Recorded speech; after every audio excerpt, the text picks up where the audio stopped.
అందరికీ నమస్కారం. Welcome to our channel. నిన్న జగన్మోహన్ రెడ్డి గారు ప్రెస్ మీట్ పెట్టడం జరిగింది. తనలో ఉన్నటువంటి మకిలితనం వెకిలితనాన్ని మళ్ళొక్కసారి ప్రజల ముందు పెట్టుకోవడం జరిగింది. ప్రజలకు ఉపయోగపడేటటువంటి ఆంధ్రప్రదేశ్ రాష్ట్ర అభివృద్ధికి దోహదం చేసేటటువంటి సంస్థలు ఆంధ్రప్రదేశ్కి వస్తే దాని మీద యాజ్ యూజువల్ గా ఆయనకు అలవాటైనటువంటి బురదను చల్లేటటువంటి ప్రయత్నం అయితే చాలా గట్టిగా చేయడం జరిగింది. అంతేకాకుండా ఆయన బురద చల్లే టైంలో ఆయన మొహంలో ఈ ఆంధ్రప్రదేశ్ ప్రజల యొక్క భవిష్యత్తు ఎక్కడ బాగుపడిపోతుందో అనేటటువంటి ఒక బాధ, కుళ్ళు, కడుపు మంట కూడా చాలా స్పష్టంగా కనిపించడం కూడా జరిగింది అనమాట. ఒకసారి ఆయన నోటి నుంచే విందాం. రూపాయికి ఇడ్లీ వస్తుందో రాదో నాకు తెలియదు, కానీ ఊరు పేరు లేని కంపెనీలకు 3,000 కోట్ల రూపాయలు మాత్రం డబ్బులు దోచిపెట్టి నాకింత నీకింత అని పంచుకునే కార్యక్రమం జరుగుతుంది. సో ఆయన ఏమంటాడంటే ఆంధ్రప్రదేశ్లో రూపాయికి ఒక ఇడ్లీ వస్తుందో రాదో తెలియదో కానీ ఆంధ్రప్రదేశ్లో మాత్రము ఎకరాలకి ఎకరాలు వస్తున్నాయి అని చెప్పేసి మాట్లాడుతూ ఉన్నాడు. ఈయన వచ్చి ఈరోజు అవినీతి గురించి మాట్లాడుతూ ఉన్నాడు, లేకపోతే కనుక భూములు కంపెనీలకు దోచిపెట్టేదాని గురించి మాట్లాడుతూ ఉన్నాడు. మరి మన కుటుంబానికి సంబంధించినటువంటి బ్రాహ్మణి స్టీల్స్కి, సరస్వతి పవర్ ప్లాంట్లకు, అంతేకాకుండా అనంతపురంలో ఈ లేపాక్షి నాలెడ్జ్ హబ్ పేరు మీదట, లేదంటే సైన్స్ హబ్ పేరు మీదట, ఇక గాలి జనార్దన్ రెడ్డికి ఎయిర్పోర్ట్ కోసం అని చెప్పేసి 10,000 ఎకరాలు ఇచ్చిండేది, ప్రకాశం జిల్లాలో వాన్పిక్ భూములు అని చెప్పేసి 20,000 కోట్ల రూపాయల భూములు దొబ్బేసిండేది నువ్వా, లేకపోతే ప్రస్తుతం గవర్నమెంట్లో ఉన్నటువంటి పార్టీ వాళ్ళ? ఎవరు అవన్నీ చేసింది? మనం చేసేటివన్నీ శుద్ధపూస పనులు. ఎవరైనా కానీ ఆంధ్రప్రదేశ్ రాష్ట్ర అభివృద్ధి కోసం అని చెప్పేసి కష్టపడుతూ ఒక కంపెనీకి కొన్ని భూములు అనేటివి ఇస్తే దాని మీద అవాకులు శవాకుల. ఆంధ్రప్రదేశ్లో టైర్ 1 సిటీస్ ఏమైనా ఉన్నాయా? ఇప్పుడు తెలంగాణ రాష్ట్రానికి హైదరాబాద్ అనేటటువంటి ఒక టైర్ 1 సిటీ ఉంది, తమిళనాడుకు చెన్నై ఒకటి ఉంది, లేదంటే వెస్ట్ బెంగాల్కు కలకత్తా ఉంది, ఇక్కడ బెంగళూరు ఒకటి ఉంది కర్ణాటకకు. ఈ పర్టికులర్గా ఈ పేర్లు ఎందుకు చెప్తున్నానంటే ఈ టైర్ 1 సిటీస్ అన్నిట్లో కూడా నీకు ప్యాలెస్లు ఉన్నాయి కాబట్టి ఈ పేర్లనే ప్రస్తావిస్తూ ఉన్నా. వాటన్నిటికీ టైర్ 1 సిటీస్ ఉన్నాయి. ఆయా రాష్ట్రాలలో సంస్థలు పెట్టుబడులు పెట్టడానికి పెద్దగా రాయితీలు ఇవ్వక్కర్లేదు. కానీ ఆంధ్రప్రదేశ్ యొక్క పరిస్థితి ఏంటి? ఆంధ్రప్రదేశ్లో టైర్ 1 సిటీస్ ఉన్నాయా?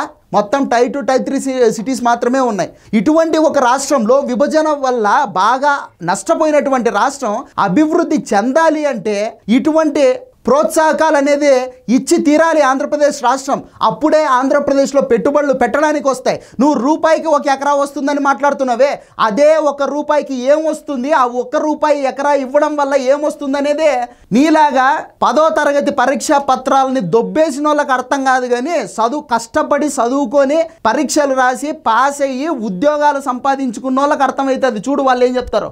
1 రూపీకి 21 acres ల్యాండ్ ఇచ్చారు కాబట్టి వాళ్ళు 1,500 crores ఇన్వెస్ట్ చేసి ఇన్ఫ్రాస్ట్రక్చర్ డెవలప్మెంట్ చేస్తే 12,000 మందికి ఉద్యోగం అంటే చిన్న మాట కాదు కదా.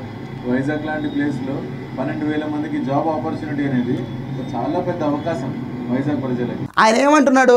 అతను కష్టపడి చదువుకొని డిగ్రీలు పాస్ అయ్యి ఇంటర్వ్యూలకు అటెండ్ అయ్యి అక్కడ కూడా గెలిచి ఉద్యోగం తెచ్చుకుని కష్టపడి కుటుంబాన్ని పోషించుకున్నటువంటి ఈ వ్యక్తి ఏం మాట్లాడుతున్నాడంటే, అయ్యా జగన్మోహన్ రెడ్డి గారు చెవులు రిక్కించి మరీ వినాది మీరు. మొత్తం ఆ టీసీఎస్ సంస్థకి 21 ఎకరాలు ఇవ్వడం వల్ల అక్కడ దాదాపు 1,350 కోట్ల రూపాయల పెట్టుబడులతో అతిపెద్ద హబ్ అనేది ఏర్పాటు చేస్తూ ఉన్నారు, క్యాంపస్ అనేది ఏర్పాటు చేస్తూ ఉన్నారు టీసీఎస్ సంస్థ వాళ్ళు. తద్వారా ఆంధ్రప్రదేశ్లో ఉన్నటువంటి ఈ ఐటీ రంగాన్ని నమ్ముకొని చదువుకున్నటువంటి యువతకి 12,000 ఉద్యోగాలు వస్తాయి. 12,000 ఉద్యోగాలు అంటే 12,000 మంది మాత్రమే కాదు, 12,000 కుటుంబాలు.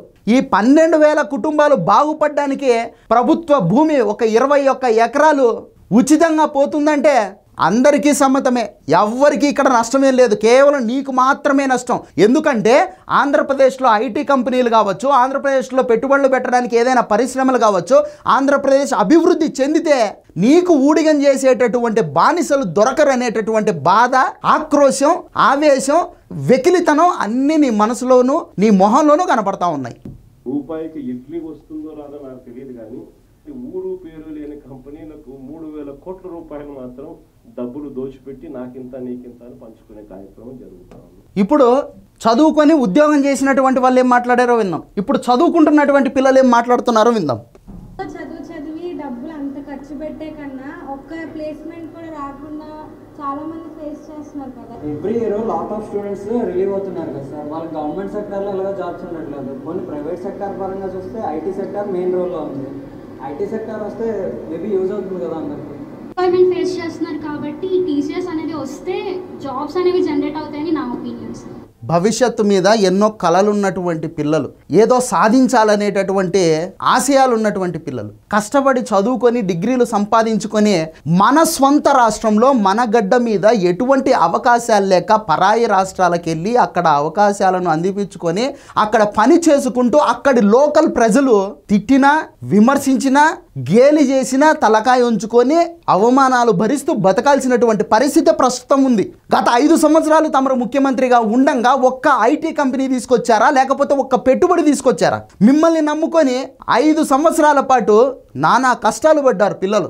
మీరు ఈరోజు ఆంధ్రప్రదేశ్లో కొత్త ప్రభుత్వం, కూటమి ప్రభుత్వం కింద మీద పడి వాళ్ళ అవస్థలేదో వాళ్ళు పడి టీసీఎస్ లాంటి సంస్థల్ని తీసుకొని వచ్చి ఆంధ్రప్రదేశ్ యువత కోసం అని చెప్పేసి పెడతా ఉంటే దాని మీద కూడా ఏడుపేనా? ఎందుకింత ఏడుపు? ఎందుకింత ప్రజల మీద కక్ష?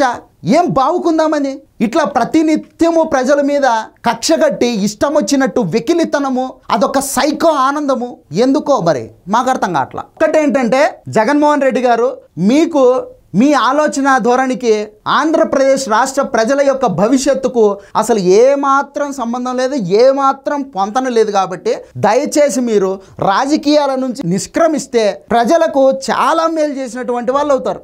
ఇక ప్రజలు కూడా ఇటువంటి సైకో మనుషుల యొక్క మనస్తత్వాల్ని అడుగడుగునా గుర్తిస్తూ వాళ్ళని అధికారానికి చాలా దూరంగా ఉంచుతూ పెడితే అప్పుడు రాష్ట్రం అనేది బాగుపడుతుంది అని చెప్పేసి నా తరఫు నుంచి కూడా నేను చెప్పుకుంటా ఉన్నా. సో ఇది వీడియో. ఈ వీడియో నచ్చితే లైక్ చేయండి, సబ్స్క్రైబ్ చేయండి, షేర్ చేయడం మాత్రం మర్చిపోవద్దు. Thank you.